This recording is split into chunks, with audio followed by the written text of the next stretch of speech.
आज का हमारा टॉपिक है इस चैप्टर के अंदर, जो कि हमारा चैप्टर है क्लाइमेट, जो हम लोगों ने शुरू किया था। इसके अंदर है हमारा topic factors affecting India's climate, यानी कि ऐसे कौन कौन से फैक्टर हैं जिससे इंडिया का क्लाइमेट अफेक्ट होता है, यानी कि इंडिया के क्लाइमेट पे प्रभाव पड़ता है। तो ऐसे कौन कौन से कारण हैं जिससे इंडिया का क्लाइमेट बदलता है, उसी को बेसिकली हम लोग इसमें डिस्कस करेंगे। तो जिसमें हम लोग पहला पढ़ेंगे एल्टीट्यूड, फिर दूसरा पढ़ेंगे पहला लैटिट्यूड, दूसरा एल्टीट्यूड जिसको हम हाइट के नाम से भी जानते हैं, और तीसरा पढ़ेंगे प्रेशर एंड विंड सिस्टम। ठीक है, उसके बाद फिर ये वाला टॉपिक भी हमारा खत्म हो जाएगा। चलिए देखते हैं क्या है। तो सबसे पहले है हमारा इसमें लैटिट्यूड के बारे में। लैटिट्यूड का मतलब हमने आपको पिछले वाले क्लास में बताया था, वो इमेजिनरी लाइन जो कि बिल्कुल लेटा हुआ होता है, जो कि आप जानते भी हैं पहले से। तो लैटिट्यूड का क्या इसमें असर है, देखते हैं इंडिया के क्लाइमेट को चेंज करने में। ये ट्रॉपिक ऑफ कैंसर, अच्छा आपके ना ज्योग्राफी में बहुत सारा मैप दिया हुआ है, उसमें आप एक लाइन देखो इंडिया से बिल्कुल बीचों बीच से पास हो रहा है, उसको हम लोग कहते हैं ट्रॉपिक ऑफ कैंसर। दिख रहा है आपको? तो ये जो ट्रॉपिक ऑफ कैंसर है, इसके बारे में थोड़ा सा यहाँ पे आपको ज़्यादा पढ़ना पड़ेगा, इसीलिए उसको आप लगातार देखते रहिएगा। ठीक है, तो ट्रॉपिक ऑफ कैंसर करता क्या है ना, बेसिकली इंडिया से बिल्कुल बीचों बीच होकर पास होता है। ठीक है, तो the tropic of cancer passes through the middle of the country from the Rann of Kutch in the west to Mizoram in the east. यानी कि यदि हम लोग बात करें कि ट्रॉपिक ऑफ कैंसर हमारे इंडिया में किधर से किधर होकर गुजरता है, तो सबसे पहले तो ये वेस्ट में रन ऑफ कच्छ से लेकर ईस्ट में मिजोरम से ये गुजर जाता है। यानी कि बिल्कुल इस तरीके से इंडिया को ये दो अलग अलग हिस्सों में डिवाइड कर देता है। ठीक है, ये हमारा ट्रॉपिक ऑफ कैंसर। आगे बढ़ते हैं।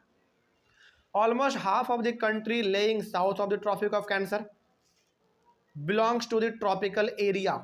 इसको आप समझिए, हमारा जो ये कंट्री है ना इंडिया, इसको ट्रॉपिक ऑफ कैंसर बिल्कुल दो अलग अलग हिस्सों में नहीं बल्कि इक्वल हिस्से कह सकते हैं, दो इक्वल हिस्से में डिवाइड कर देता है। तो यदि आप यहाँ से देखोगे तो इंडिया हमारा दो हिस्सों में बट गया, एक ऊपर और एक नीचे, सिंपल सा। तो वही इसमें कहा गया है कि almost half of the country lying south of tropic of cancer, यानी कि आधा कंट्री का हिस्सा हमारा बिलोंग करता है साउथ में और आधा बिलोंग करता है हमारा नॉर्थ में। तो जो साउथ वाला हिस्सा है, यानी कि जो नीचे वाला हिस्सा है, उसको हम लोग कहते हैं ट्रॉपिकल एरिया। ट्रॉपिकल एरिया का मतलब होता है हाई हीट एरिया, जहाँ पे थोड़ा सा हीट ज़्यादा देखने को आपको मिलता है। तो याद रखेंगे कि ट्रॉपिक ऑफ कैंसर हमारे इंडिया को जो दो भाग में बांटता है, आधा हिस्सा ऊपर आधा हिस्सा नीचे।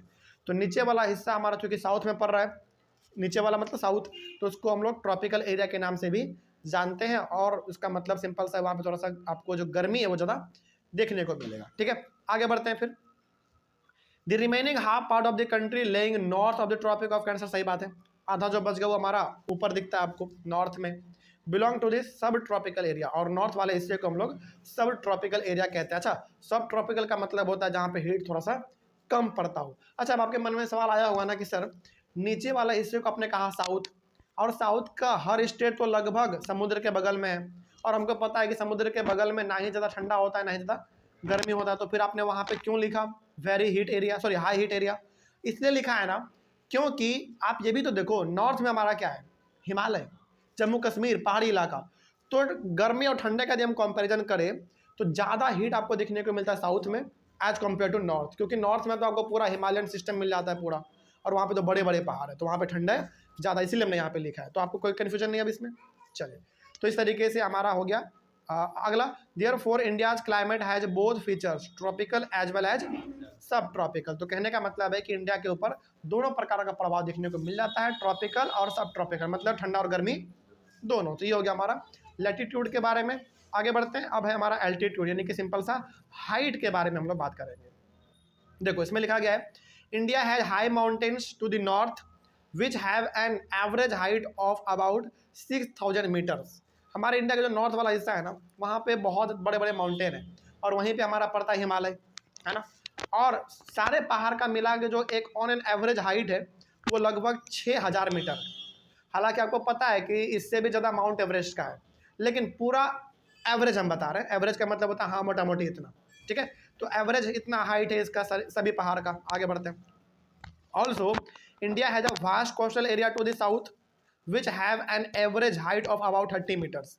लेकिन अब आपको इसमें यह भी पता है कि इंडिया के साउथ वाले हिस्से में हमारा बहुत बड़ा कोस्टल एरिया भी है, जो कि समुद्र के बगल में पड़ता है, ठीक है। और कोस्टल एरिया का जो एक एवरेज हाइट है वो कितना है, 30 मीटर।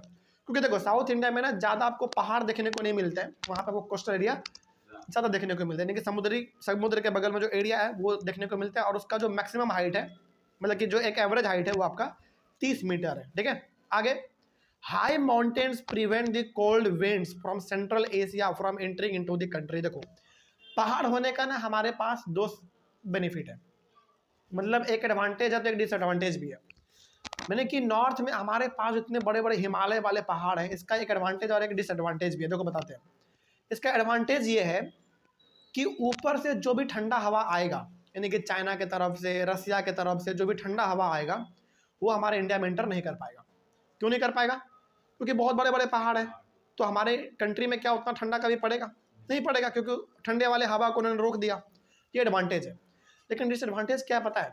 डिसएडवांटेज ये है कि जो जो कि बड़े बड़े बादल होते हैं ना, उसको रोक देता है कौन? बड़े बड़े हमारे हिमालय के पहाड़, जिसके वजह से हिमालयन रीजन में बारिश बहुत ज़्यादा होता है। ठीक है, तो एक पहाड़ होने का हमारे पास बेनिफिट के साथ साथ एक डिसएडवांटेज भी है इसका। ठीक है, खैर कोई बात नहीं, जो भी है अच्छा है। आगे बढ़ते हैं। Due to this India's winter is moderate. अब चूंकि ठंडा वाला हवा हमारे इंडिया में आ ही नहीं पाएगा, तो इसलिए इंडिया का जो विंटर है ना वो मॉडरेट होता है। देखो इंडिया में ठंडा पड़ता है, ठीक बात है, लेकिन उतना भी ठंडा नहीं पड़ता कि आपको पूरा जमा देगा। कभी आपको यदि ठंडा एक्सपीरियंस करना है ना, तो आप जाओ अंटार्कटिका, उसको कहते हैं ठंडा। मतलब आप एक लोटा पानी ऐसे बस गिराओगे, गिरते गिरते वो बर्फ बन जाएगा, वहाँ पे उसको ठंडा कहते हैं। देखो जैसे हम लोग कहते हैं ना कि जैसे अभी ठंडा का मौसम चल रहा है, क्या कहते हैं? ठंडा। ये ठंडा कुछ नहीं है, ये कुछ भी नहीं है। मतलब यदि आपको ठंडा देखना हो ना, चलो दुनिया भर का छोड़ो, आप अपने ही देश में आप लेह लद्दाख में चल जाओ, बस चले जाओ वहाँ पे, आपको पता चल जाएगा कि ठंडा एक्चुअली में होता क्या है। माइनस में टेम्परेचर होता है वहाँ पे, ठंडा के समय में तो और ज़्यादा। ठीक है, खैर आगे बढ़ते हैं। तो सोचो हमारे सोल्जर वहाँ पे कैसे रहते होंगे, बहुत कठिन जॉब है। ठीक है, आगे बढ़ते हैं। तो ये हो गया हमारा एल्टीट्यूड के बारे में, यानी कि हाइट के बारे में भी हम लोगों ने पढ़ लिया। अगला है हमारा प्रेशर एंड विंड के बारे में, देखा जाए क्या है इसके अंदर। अच्छा इसके पहले, हाँ एल्टीट्यूड हो गया, एल्टीट्यूड के बाद हमारा है प्रेशर एंड विंड।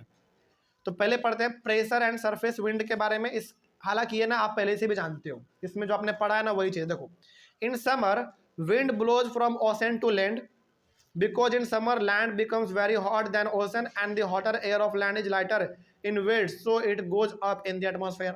इसमें आपको यह पता है कि गर्मी के समय में जो हमारा लैंड होता है ना वो ज़्यादा हीट होता है। किसके कंपैरिजन में? समुद्र के कंपैरिजन में। अब चूंकि लैंड हमारा हीट हो रहा है, तो लैंड के ऊपर जो हमारा हवा है वो भी हीट होगा, और जब भी हवा हीट होता है तो वो बहुत ही हल्का हो जाता है। हल्का होने की वजह से वो आसमान में उड़ जाता है। तो उस खाली जगह को भरने के लिए हवा किधर से आएगा? समुद्र से हवा आएगा। तो कहने का मतलब है समर सीजन में हवा किधर से किधर मूव करता है? Ocean to land. ठीक है, यही हमारा उल्टा हो जाता है किसमें? विंटर में। तो विंटर में क्या होता है देखो। अच्छा ये एक और पॉइंट है, the empty space of land is filled by the cold air from ocean to land, यानी कि जो जमीन के ऊपर हमारा हवा खाली हो गया, जो जगह खाली हो गया उसको भरने के लिए एकदम ठंडा ठंडा हवा आता है हमारा समुद्र से लैंड की ओर। बेसिकली इंडियन ओशन से हवा हमारा आता है हमारे इंडिया के अंदर। ठीक है, गर्मी में These winds carry more moisture because they originate and flow from ocean। अब बताओ जब ठंडा हवा ओशन से हमारे लैंड पे आ रहा है तो वो हवा कैसा होगा? बिल्कुल मॉइस्चर वाला होगा, नमी वाला होगा, क्योंकि ठंडा हवा है।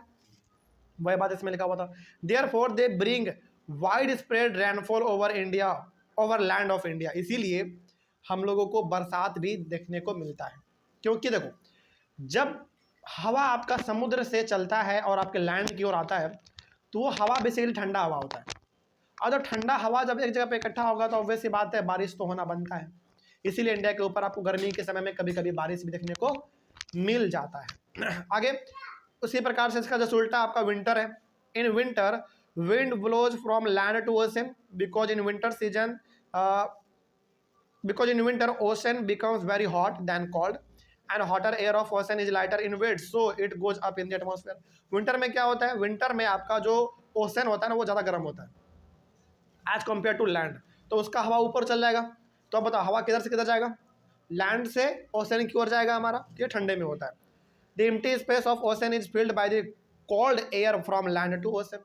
तो जो हमारा समुद्र के ऊपर जो हवा था वो जो खाली हो गया हमारा, उड़ के ऊपर चला गया, उसको भरने के लिए एकदम ठंडा ठंडा हवा आता है हमारे लैंड से समुद्र की ओर। ठीक है, generally these winds carry very little moisture because they originate and flow from land. लेकिन इस वाले हवा में ज़्यादा उतना मॉइस्चर नहीं होता, क्योंकि ये किससे आ रहा होता है, लैंड से आ रहा होता है, यानी कि ज़मीन के ऊपर से हवा आ रहा है, और ज़मीन के ऊपर जो हवा आ रहा है उसमें मॉइस्चर बहुत ही कम होता है, ठीक है, क्योंकि आप ज़मीन के ऊपर हो ना, पानी के ऊपर तो आप हो नहीं, ठीक है।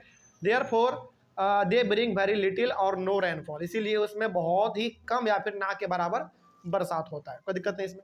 चलो, तो ये हो गया हमारा। तो प्रेशर एंड विंड के अंदर ना हम लोगों को 2-3 चीज़ पढ़ना है।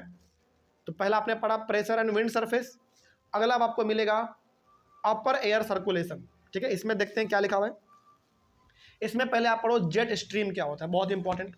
जेट स्ट्रीम क्या, देखिए, these are a narrow belt of high altitude, मतलब 12,000 मीटर के आसपास westerly winds which blows in the troposphere. मतलब अच्छा, आपने ना बचपन वाले क्लास में अलग अलग लेयर पढ़ा आपने, ट्रोपोस्फेयर, लिथोस्फेयर, मेसोस्फेयर, है ना, इस प्रकार का आपने पढ़ा, लगभग 5 आपने पढ़ा था। उसी में हमारा एक ट्रोपोस्फेयर है। तो मतलब बहुत ही ज़्यादा हाइट पे, लगभग अपने अर्थ से यानी कि ग्राउंड से लगभग हमारा 12,000 मीटर, लगभग 12 किलोमीटर, 12 किलोमीटर ऊपर में जो हमारा हवा चलता है ना, उसी को हम लोग कहते हैं जेट स्ट्रीम। और वो हवा उतना तेज नहीं होता, बहुत ही हल्का हल्का हवा होता है, ठीक है, उसी को हम लोग कहते हैं जेट स्ट्रीम। आगे बढ़ते हैं। और यदि पूछे कि बताओ वो किस लेयर में बहता है, तो ट्रोपोस्फेयर में बहता है, ठीक है। आगे, in winter jet streams blow south of the Himalayas and it is known as subtropical westerly jet stream. इस बात को आप याद रखेंगे कि विंटर के समय में यही जेट स्ट्रीम, जो कि 12 किलोमीटर ऊपर हवा जो बह रहा है, वो हवा ठंडे के समय में किधर बहता है, हिमालय की तरफ बहता है, ठीक है। और उसको हम लोग उस समय पे कहते हैं सब ट्रॉपिकल वेस्टर्ली जेट स्ट्रीम्स। कोई दिक्कत इसमें? यदि आपसे कोई पूछे कि बताओ सब ट्रॉपिकल वेस्टर्ली जेट स्ट्रीम का मतलब क्या है, तो इसका सिंपल सा मतलब है कि हमारा जो जेट स्ट्रीम है, यानी कि जो बहुत ऊपर 12,000 मीटर ऊपर जो हमारा हवा है, वो विंटर के समय में हिमालय की ओर आगे बढ़ता है, इसीलिए हम लोग इसको सब ट्रॉपिकल वेस्टर्ली जेट स्ट्रीम के नाम से जानते हैं। उसी प्रकार से इसका उल्टा भी है। In summer jet stream blow north of the Himalayas, यानी कि ठंडे में हिमालय के साउथ में, और गर्मी में हिमालय के नॉर्थ में, ठीक है। तो नॉर्थ में जब ये बहता है, जिसको हम लोग कहते हैं सब ट्रॉपिकल ईस्टर्ली जेट स्ट्रीम, कोई दिक्कत नहीं इसमें, बस वही इसमें फर्क था, और कोई बड़ा बात नहीं है। तो जब हमारा जेट स्ट्रीम विंटर में हिमालय के साउथ में बहता है, तो उसको हम लोग सब ट्रॉपिकल वेस्टर्ली जेट स्ट्रीम कहते हैं। और जब वही जेट स्ट्रीम गर्मी में हिमालय के नॉर्थ में बहता है, तो उसको हम लोग कहते हैं सब tropical easterly jet stream, simple सा, ठीक है। आगे बढ़ते हैं। तो ये हो गया हमारा अपर एयर सर्कुलेशन के बारे में। अब हमारा इसमें तीसरा है western cyclonic disturbance and tropical cyclones. ये क्या होता है, देखो थोड़ा सा इसके बारे में भी देख लिया जाए।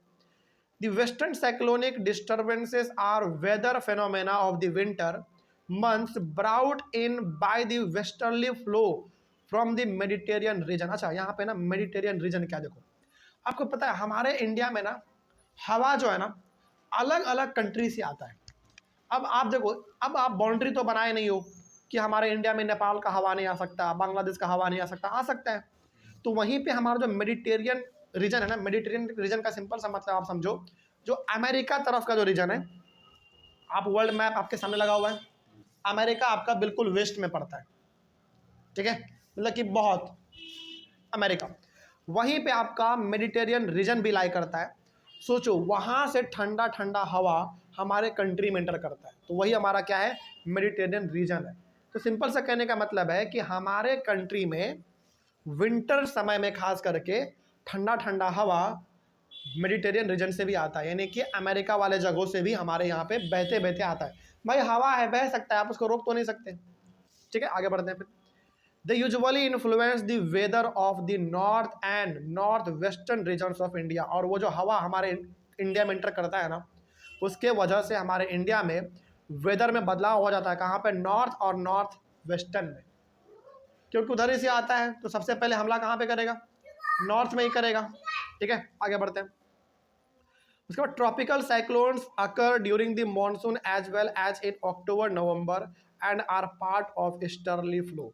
तो अच्छा, ट्रॉपिकल साइक्लोन का सिंपल सा मतलब क्या है?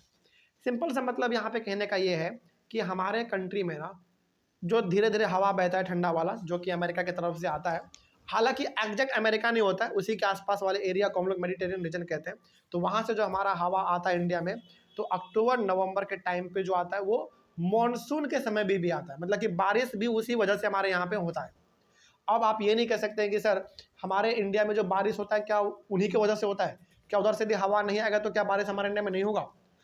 बारिश होगा, लेकिन यदि वो आ जाता है तो थोड़ा सा बारिश का संभावना ज़्यादा बढ़ जाता है। क्योंकि देखो उधर से हवा कैसे आता है, ठंडा हवा आता है, और ठंडा हवा जब भी आ रहा है इसका मतलब अपने साथ वो बारिश लेकर आ रहा है, ठीक है। और वो जब ठंडे के समय में आएगा तो हमारा ठंडा क्या कर देगा और इंडिया में बढ़ा देगा। ये था हमारा वेस्टर्न साइक्लोनिक डिस्टर्बेंस और ट्रॉपिकल साइक्लोन। अच्छा, इसका नाम वेस्टर्न साइक्लोनिक डिस्टर्बेंस क्यों रखा? क्योंकि ये किधर से आता है? वेस्ट की तरफ से आता है। सिंपल सा कहने का मतलब है मेडिटेरियन रीजन से आता है, जो कि वेस्ट में लाई करता है। ये भी हमारा कंप्लीट हुआ। तो ये ऐसे इधर हमने पढ़ा, जो कि ऐसे कुछ हमने कारण पढ़े जिससे इंडिया का क्लाइमेट क्या होता है, अफेक्ट होता है। अब मेरे हिसाब से इसमें कोई दिक्कत नहीं होना चाहिए। चलिए आगे बढ़ते हैं। फिर अगला टॉपिक जो है ना आपका बहुत इंपॉर्टेंट है, जो कि हम आपको पहले ही बता देना चाहते हैं। देखिए, जिसके पास नया वाला बुक है ज्योग्राफी का, उसमें द इंडियन मॉनसून टॉपिक आपका नहीं होगा। इस बात को आप ध्यान में रखेंगे। यानी कि इसका मतलब ये हो गया कि जो हमारा पुराना वाला ज्योग्राफी का बुक हुआ करता था उसमें द इंडियन मॉनसून हमारा टॉपिक हुआ करता था, लेकिन सीबीएसई ने क्या किया है, द इंडियन मॉनसून को पूरी तरीके से हटा दिया है।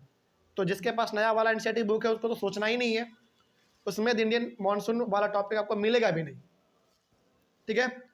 तो इंडियन मॉनसून वाला आपको टॉपिक नहीं पढ़ना है। आगे बढ़िए, यानी कि इसमें जितना भी ये सब चीज़ लिखा हुआ है ये सब बिल्कुल भी आपको नहीं पढ़ना है। उसके बाद एक और टॉपिक है the onset of the monsoon and withdrawal. ये टॉपिक भी पहले पुराने वाले एनसीईआरटी में हुआ करता था, नए वाले में नहीं होगा, तो घबराने वाले ये बात बिल्कुल भी नहीं है। मतलब ये वाला टॉपिक भी आपको नहीं पढ़ना है, नहीं पढ़ना, तो इसको भी छोड़ देते हैं। आगे बढ़ते हैं। फिर तो टॉपिक जो हम लोगों को पढ़ना है वो शुरू करना है अब दिस सीजन से, ठीक है।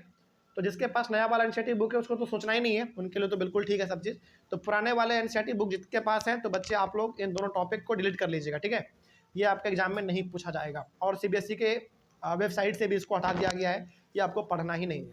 तो अगला टॉपिक जो हम लोग डिस्कस करेंगे अपने अगले वाले क्लास में, वो हमारा टॉपिक क्या होगा, दी सीजन्स, यानी कि अलग अलग प्रकार के सीजन्स के बारे में हम लोग डिस्कस करेंगे, लेकिन अगले वाले क्लास में। तो तब तक के लिए थैंक यू वेरी मच।